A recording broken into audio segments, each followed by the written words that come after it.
Wahai orang-orang beriman, janganlah sekelompok kaum memberikan, oh ya mohon maaf kalau itu.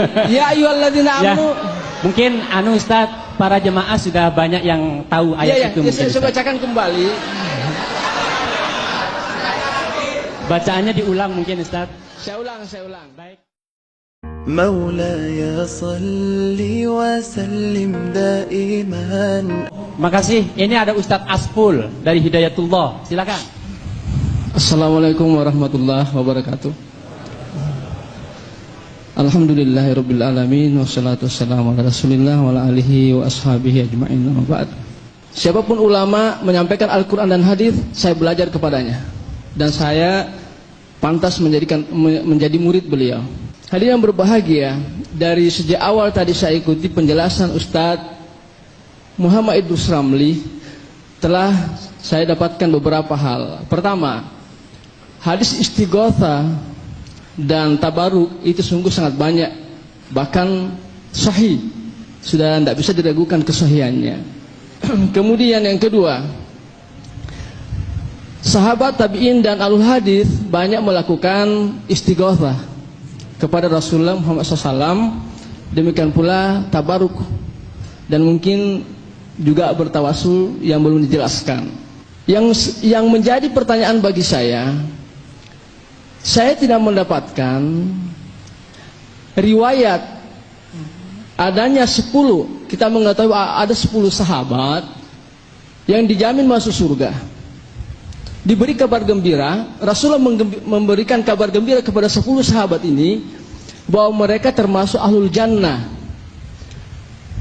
Yang menjadi pertanyaan saya kepada beliau, ketika 10 sahabat ini sudah diwafatkan oleh Allah Subhanahu wa taala, adakah riwayat yang menjelaskan kaum muslimin bertabarruk atau beristighatsah mendatangi kuburan ke 10 sahabat yang sudah meninggal ini, kemudian melakukan apa yang dilakukan oleh kaum muslimin khususnya di Indonesia ini terhadap kuburan sunan-sunan yang kita anggap sebagai ulama?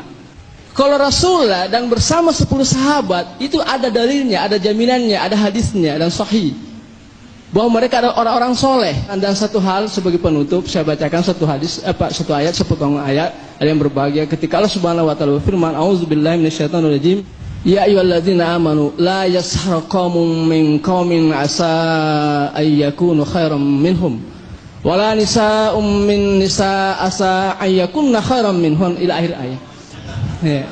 Ya ayyuhalladzina amanu la yashhar qaumun min qaumin. Oke. Wahai orang-orang beriman, janganlah sekelompok kaum memberikan, oh ya mohon maaf kalau itu. Ya ayyuhalladzina amanu. Mungkin Ustaz, para jemaah sudah banyak yang tahu ayat itu. Saya bacakan kembali. Bacaannya diulang mungkin Ustaz. Ya ayyuhalladzina amanu, wahai orang-orang beriman, la yashhar qaumun min qaumin asa ayyakunu khairam minhum.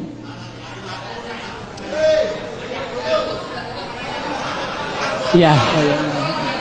Baik Ustaz, mungkin kami memahami yang dimaksudkan Ustaz ya. Baik, cukup mungkin Ustaz ya, cukup ya.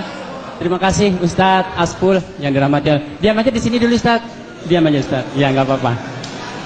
Terima kasih. Yang pertama, beliau menerima, Ustaz Muhammad Aspul ini menerima terhadap dalil-dalil istighatsah datang ke makam Nabi. Tetapi beliau menggugat apakah ada satu riwayat, menanyakan ya, maaf, menanyakan adakah satu riwayat yang sahih ada seorang sahabat datang ke makam selain Rasulullah dan beristighatsah dengan makam Rasulullah itu, dengan makam sahabat itu, bukan dengan Rasulullah. Yang ditanya apakah sahabat yang 10 yang beristighatsah atau sahabat lain? Sahabat yang lain beristighatsah kepada sahabat yang 10 tadi yang sudah diwakilkan. Jadi begini, di dalam masalah tabarruk, tawassul dan istighatsah, para ulama ahli hadis seperti Imam Nawawi dalam syarah Sahih Muslim Al-Hafidh Ibnu Hajar dalam kitab Fathul Bari, dari hadis-hadis yang menerangkan tabarruk para sahabat dengan rambut Nabi, dengan keringat Nabi, dengan peninggalan Nabi. Istidlal kesimpulan para ahli hadis selalu mengatakan ini menjadi dalil bolehnya bertabarruk dengan orang-orang soleh. Jadi orang yang selain Nabi dikiaskan dengan Nabi karena sama-sama tabarruk atau sama-sama tawassul. Adapun masalah bertawassul dengan selain Nabi, ini pernah dilakukan oleh Khalifah Umar, bertawassul dengan Sayyidina Abbas bin Abdul Muttalib. Allahumma inna natawassalu binabiyyina fataskina wa inna natawassalu bi ammi nabiyyina faskina. Jadi Sayyidina Umar memahami ajaran tawassul dengan Rasulullah, oleh beliau dipahami boleh bertawassul dengan selain Rasul, yaitu dengan sahabat yang lain, seperti dengan Sayyidina Abbas ketika masih hidup. Kemudian bertabarruk dengan orang yang sudah meninggal atau orang yang masih hidup, itu tidak ada bedanya, tidak ada perbedaan. Mengapa? Umat Islam mulai dari sejak masanya sahabat, walaupun tidak ada riwayat, sampai sekarang ya seperti itu memang cara istighatsah tawassul, bertabarruk dengan orang yang sudah meninggal. Tidak ada satu orang pun ulama salaf yang mensyirikkan, melarang beristighatsah atau bertawassul dengan orang yang sudah meninggal sebelum Ibnu Taimiyah. Kalau memang ada, silahkan sampaikan riwayat kepada kami. Ada ulama salaf melarang beristighatsah dengan orang yang sudah meninggal. Tidak bakalan ada. Beristighatsah dengan selain Nabi, ini ada riwayat dari Imam Ahmad, dan juga di dalam kitab hadis yang lain diterangkan, yaitu ketika seseorang, doa yang dianjurkan dibaca ketika seseorang ada di tengah padang pasir, lalu kendaraannya, misalnya kuda atau apa, melarikan diri, dianjurkan untuk berdoa, ya, untuk beristighatsah dengan membaca ya ibadallah ihbisu, wahai hamba-hamba Allah, tahanlah kendaraan kami yang melarikan diri ini. Jelas ibadallah ini yang dimaksud selain para nabi. Jadi tidak ada larangannya. Jadi biasanya cara berpikir kita, perbedaan cara berpikir kita dengan Wahabi ini berbeda. Mengapa? Karena Wahabi tidak mau pakai kias, tidak mau pakai akal. Jadi kalau misalnya seperti tahlilan, mengapa tahlilan itu orang Wahabi menolak? Kalau ditanya membaca la ilaha illallah bagaimana? Ya boleh. Membaca Al-Quran bagaimana? Ya boleh. Yang tidak boleh itu yang mencampur seperti itu. Apakah ada riwayat sahih Rasulullah membaca tahlilan seperti yang dibaca seperti itu? Ya ada kalau persis seperti itu. Itu namanya hukum kias. Dan beliau ini sepertinya tidak mau sama kias.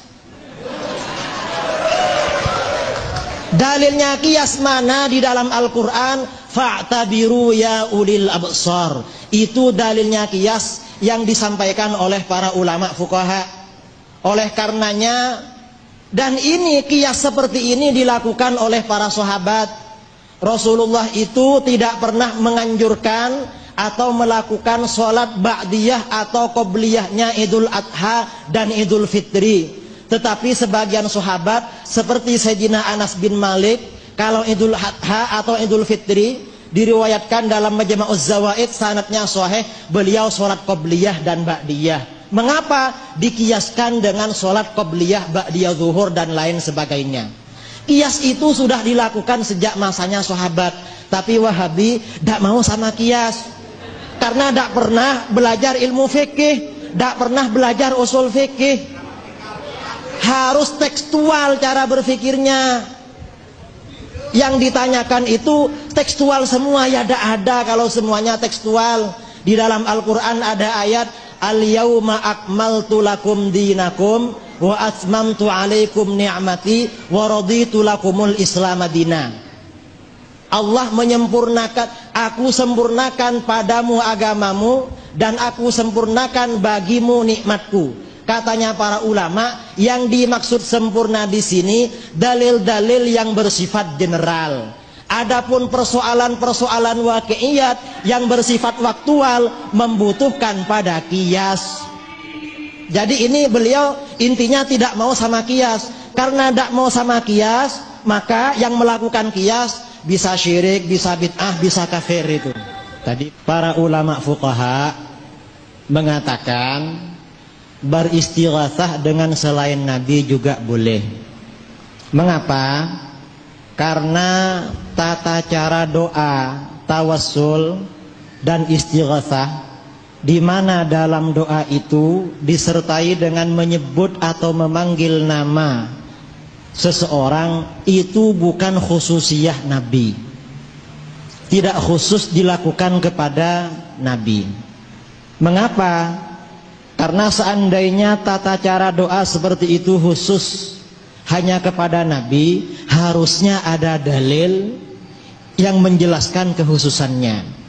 Ternyata tidak ada dalil yang menjelaskan kekhususannya. Berarti kalau begitu, kata para ulama, istighatsah, tawassul, tabarruk tidak khusus melalui wasilah perantara seorang nabi, tetapi boleh juga melalui orang-orang soleh. Orang-orang soleh ini bagaimana? Apakah harus ada nas dari Al-Quran tentang kesolehannya? Ya tidak haruslah.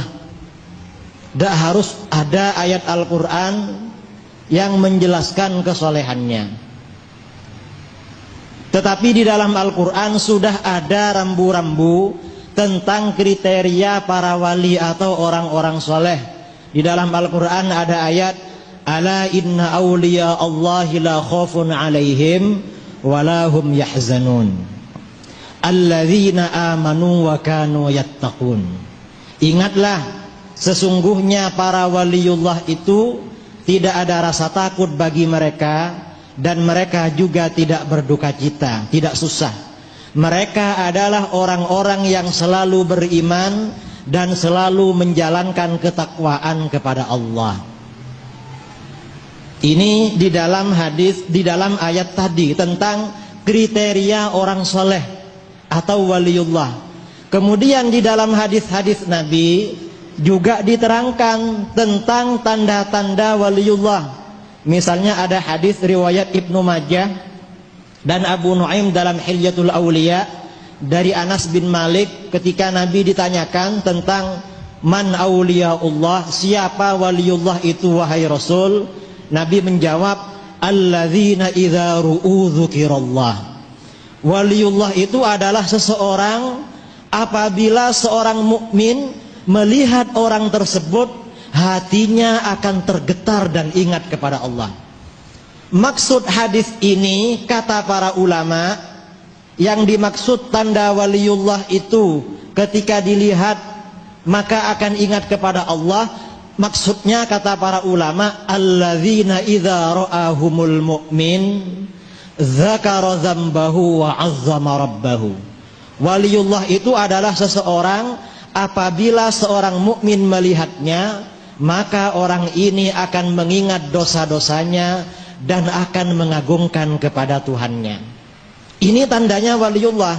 Jadi di dalam Al-Quran, di dalam hadis tidak ada, tidak lengkap, tidak menjelaskan semua persoalan secara khusus, tidak ada.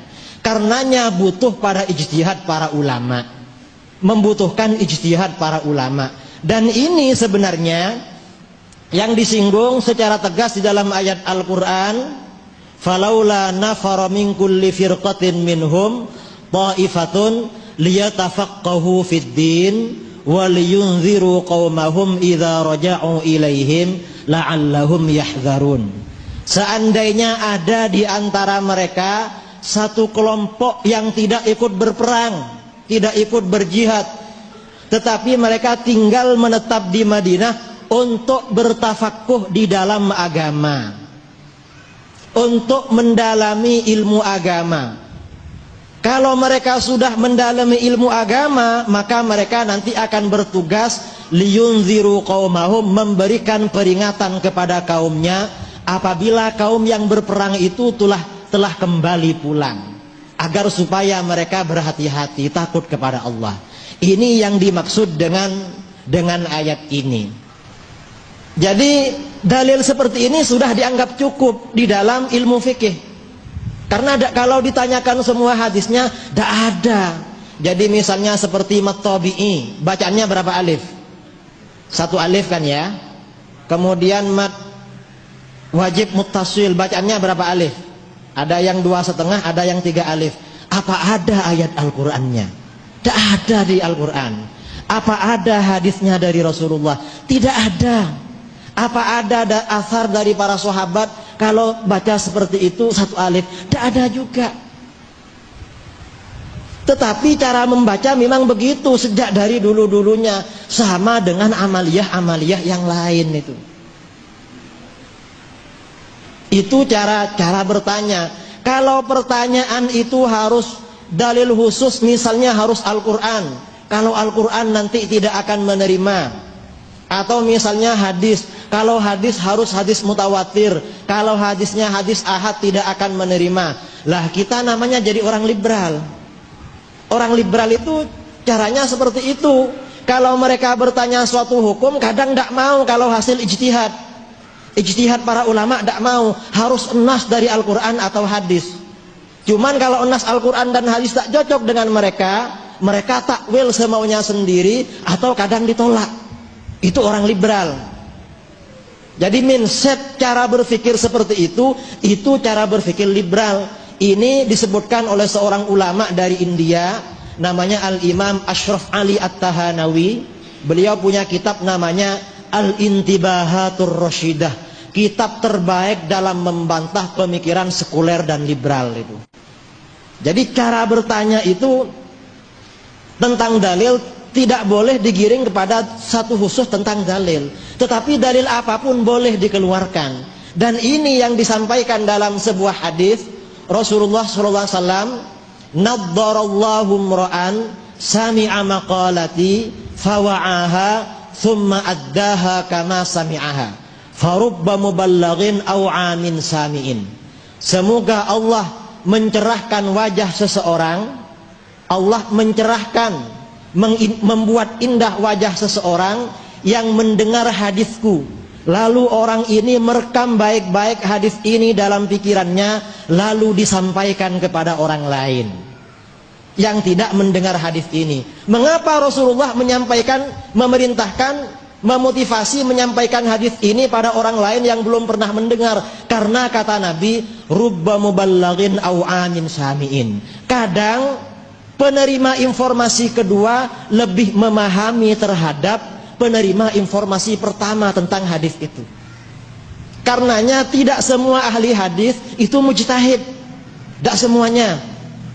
Imam Ibnu Khuzaimah, Imam Al-Hakim, Imam Al-Baihaqi, Imam Ibnu Hibban, wa fi riwayatin juga Imam Bukhari, Imam Muslim, Imam Nasai, mazhabnya Syafi'i. Padahal beliau hafal ribuan hadis. Cara berpikir Islam seperti itu. Cara berpikir itu ada usul fikih, ada kaidah fikih dan ilmu fikih. Tidak tekstual kepada hadis. Kalau tekstual kepada hadis berarti tidak tafakuh fiddin namanya. Tidak belajar ilmu agama. Itu hanya belajar terjemahan hadis-hadis saja. Atau terjemahan Al-Quran. Kita ini sering mendengar kelompok-kelompok yang mengatakan, mari kita kembali kepada Al-Quran dan hadis. Yang tidak sama dengan kita berarti tidak mengikuti Al-Quran dan hadis.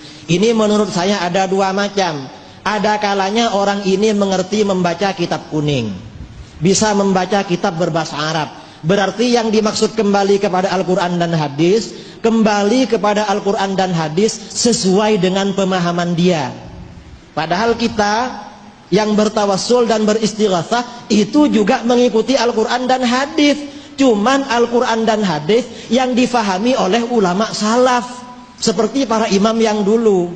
Adapun yang tidak mau istighatsah dan tawassul itu ikut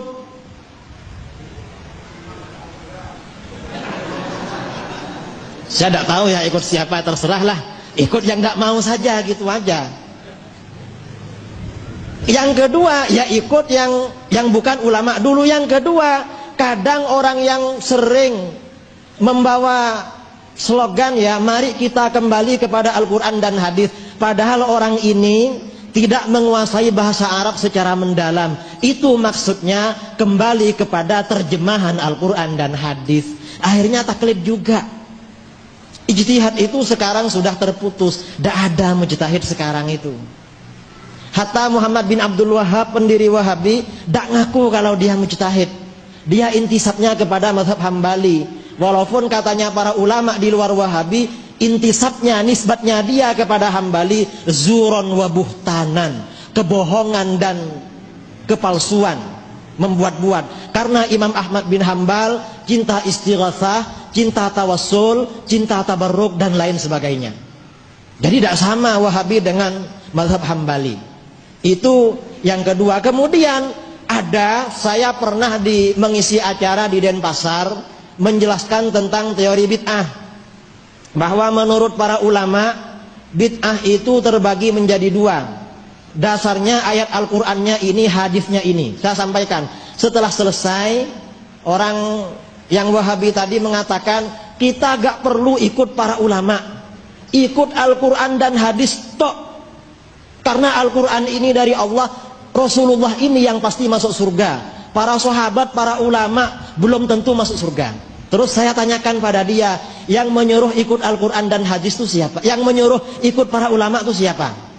Siapa yang memerintahkan ikut para ulama? Al-Quran. Di dalam Al-Quran, fas'alu ahlal dzikri in kuntum la ta'lamun. Tanyakanlah kepada para ulama kalau kamu tidak tahu. Jadi kata Al-Quran, kalau kamu tidak tahu suatu hukum, tidak diperintahkan membuka-buka Al-Quran sendiri atau mencari-cari hadis sendiri kalau belum dirinya mencapai derajat ijtihad. Jadi Al-Quran kalau ada persoalan memerintahkan kita ikut para ulama. Kalau kita ini tidak mau pada ulama, itu kan pendapat ulama bukan hadis. Apa bedanya kita dengan liberal? Ciri khas liberal itu sering diterangkan di majalah Hidayatullah oleh Dr. Adyan Husaini, kadang Dr. Hamid Fahmi Zarkashi, kadang Anis Malik Toha. Itu semuanya teman akrab saya yang sering ngisi di majalah Hidayatullah. Ciri khas liberal tidak mengakui otoritas ulama. Kalau diterangkan pendapat ulama, itu kan Imam Syafi'i. Apa bedanya dengan saya? Kalau orang tidak mau sama pendapat ulama, apa bedanya dengan liberal?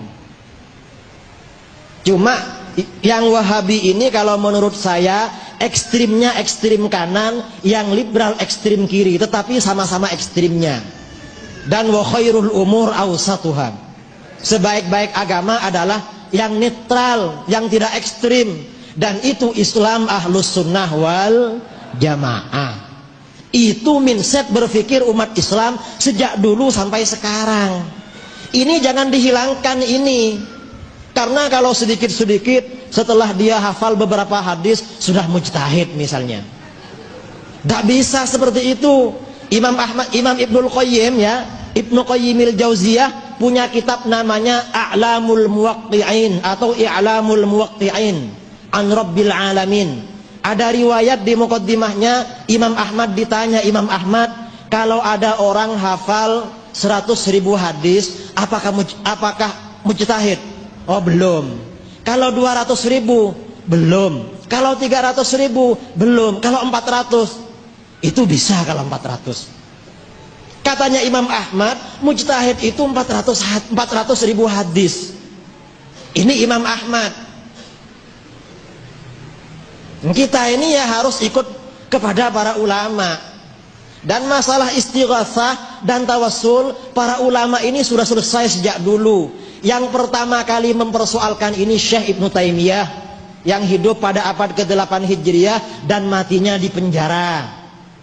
Kemudian setelah dia mati, bid'ah dolalahnya ini terkubur. Kemudian bid'ah ini dihidupkan kembali oleh Syekh Muhammad bin Abdul Wahab An-Najdi, pendiri aliran Wahabi yang sekarang tidak mau disebut Wahabi, mengaku dirinya Salafi.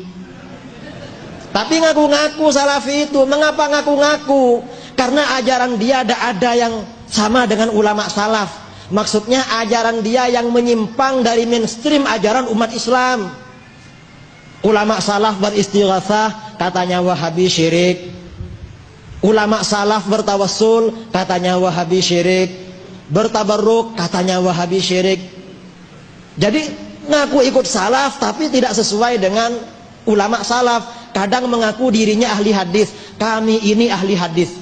Itu biasanya saya pernah diundang ke Magelang, Jawa Tengah. Ada radionya Wahabi.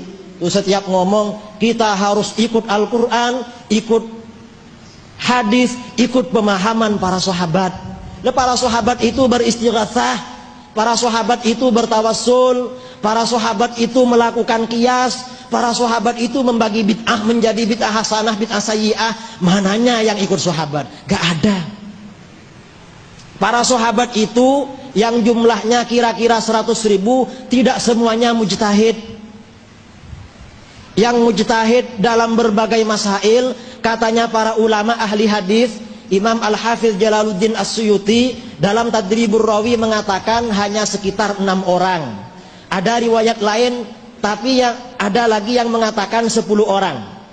Itu muridnya Rasulullah, padahal mereka pemahaman Al-Qur'annya lebih paham dari kita, belajar langsung kepada Rasulullah, bahasa Arabnya sudah menjadi karakter berpikir mereka. Tetapi ternyata sahabat yang jumlahnya 100.000, mujtahidnya cuma 10 orang. Tidak semuanya sahabat itu mujtahid, tidak semuanya. Tabi'in juga tidak semuanya. Karenanya mazhab yang sempat berkembang itu ada 12 dalam Islam.